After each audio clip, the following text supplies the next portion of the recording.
तो आज के इस वीडियो में हम बात ये करेंगे कि जो नया सेशन शुरू हो रहा है 2024 में, जो बच्चे 9, 10, 11, 12 में चले गए हैं, ऐसे बच्चों के लिए मंथली एग्जाम होंगे कि नहीं होंगे। क्योंकि आप सबको पता है, खास करके वो बच्चे जो पिछले साल 9th में थे अभी 10th में आए हैं, जो पिछले साल 11th में थे अभी 12 में गए हैं, ऐसे बच्चों को पता है कि पिछले साल मंथली एग्जामिनेशन का बिहार बोर्ड ने एक नया नियम लागू किया था और हर महीने परीक्षा यानी कि एग्जामिनेशन लिया गया। 9 का भी, 10 का भी, 11 का भी, 12 का भी, चारों क्लास के लिए हर महीने परीक्षा ली गई, हर महीने एग्जाम लिया गया। और मंथली एग्जाम का नियम ये 2023 में पहली बार आया था। तो अब चूंकि 2023 तो खत्म हो चुका, पिछला सेशन खत्म हो चुका है, नया सेशन आ चुका है। नए साल में जो बच्चे 9th क्लास में एडमिशन ले रहे हैं, या फिर जो बच्चे 9 से 10 में इस साल गए हैं, या फिर जो बच्चे इस साल मैट्रिक का एग्जाम दे करके 11th में एडमिशन ले रहे हैं, या फिर जो बच्चे पिछले साल 11 में थे और इस साल 12 में जा रहे हैं, ऐसे बच्चों को इस नए सेशन में 2024 में मंथली एग्जाम होगा कि नहीं होगा, होगा तो कब से होगा, इसकी जानकारी कैसे मिलेगी। और दूसरी सबसे महत्वपूर्ण बात कि पिछले ही साल 75% अटेंडेंस यानी 75% हाजिरी पूरा करने का नियम भी आया था।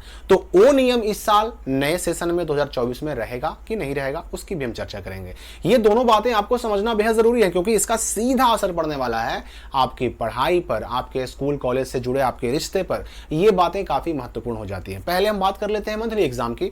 तो मैं आपको बता दूं कि देखिए, मंथली एग्जाम इससे पहले नहीं होता था। इससे पहले होता था तो 3-3 महीने पर त्रैमासिक यानी कि जिसको हम लोग क्वार्टरली एग्जाम कहते हैं, वैसे एग्जाम हुआ करते थे 9, 10, 11, 12 सबके लिए।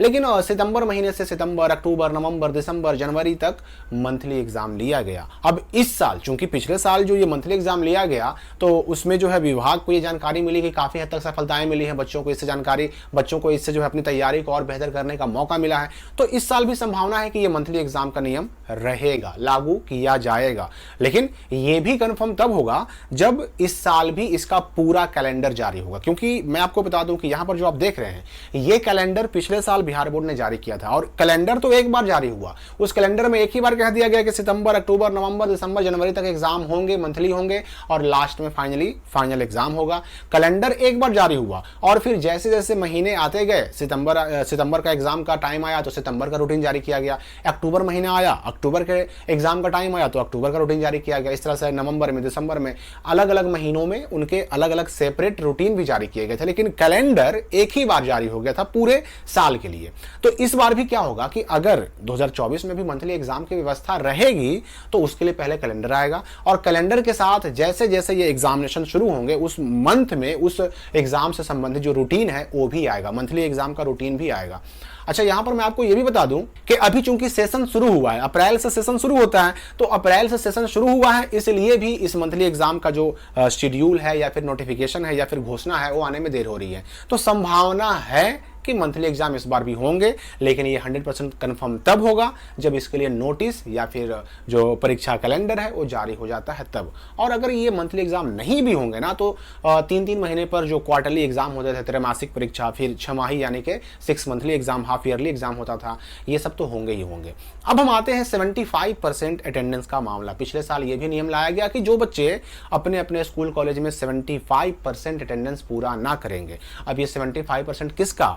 तो जितने दिन स्कूल कॉलेज चलते हैं, जो कार्य दिवस है, संडे को छोड़कर, छुट्टियों को छोड़कर, जो जो छुट्टियां हैं स्कूल कॉलेज में, जो छुट्टी के कैलेंडर में छुट्टियां होती हैं, और जो 52 संडे होते हैं, इनको छोड़कर जितने दिन क्लास चलना चाहिए उसका 75% अटेंडेंस बच्चों का होना चाहिए। और सिर्फ नियम ही नहीं आया, बल्कि इस नियम की वजह से बहुत सारे बच्चों का नाम काटा भी गया, और ये संख्या जो है ना, ये 24-25 लाख के आसपास है जितने बच्चों का नाम कटा था पिछले साल। तो ये नियम इस अभी तक अगर देखा जाए तो अभी तक ये नियम है, इस नियम को खत्म नहीं किया गया है। और देखिए ना कि इस बार तो इसी नियम की वजह से जो 9th में नया एडमिशन होता है उसमें नियम भी लगा दिया गया कि जिस पंचायत के बच्चे हैं उसी पंचायत में वह हाई स्कूल में एडमिशन कराएंगे। और ये किया भी इसीलिए गया ताकि बच्चे अपने स्कूल के नजदीक रहें तो वो क्लास कर सके, क्लास करेंगे तो उनका 75% अटेंडेंस बनेगा, उनका नाम काटने की नौबत नहीं आएगी। तो ये भी 75% अटेंडेंस के जो लक्ष्य थे अपने टारगेट थे उस टारगेट को पूरा करने के लिए ही किया गया है। तो 75% अटेंडेंस अभी तक तो है, अब आगे क्या होगा इसके लिए नोटिस अलग से जारी होगी, लेकिन सख्ती जो पहले चल रही थी क्लास करने का या फिर स्कूल कॉलेज जाने का, अटेंडेंस बनाने का, वो अभी तक रूल है। फिलहाल उसमें कोई बदलाव, कोई संशोधन नहीं किया गया है। तो 11 12 हो या फिर 9 क्लास या 10 क्लास हो, इन सारी चीज़ों के लिए अभी बहुत सारे अपडेट आने बाकी हैं। सारी चीज़ों की जानकारी हमारे चैनल से आपको मिलती रहेगी। फिलहाल इस वीडियो के लिए इतना ही, हम मिलते हैं अगले अपडेट के साथ अगली वीडियो में।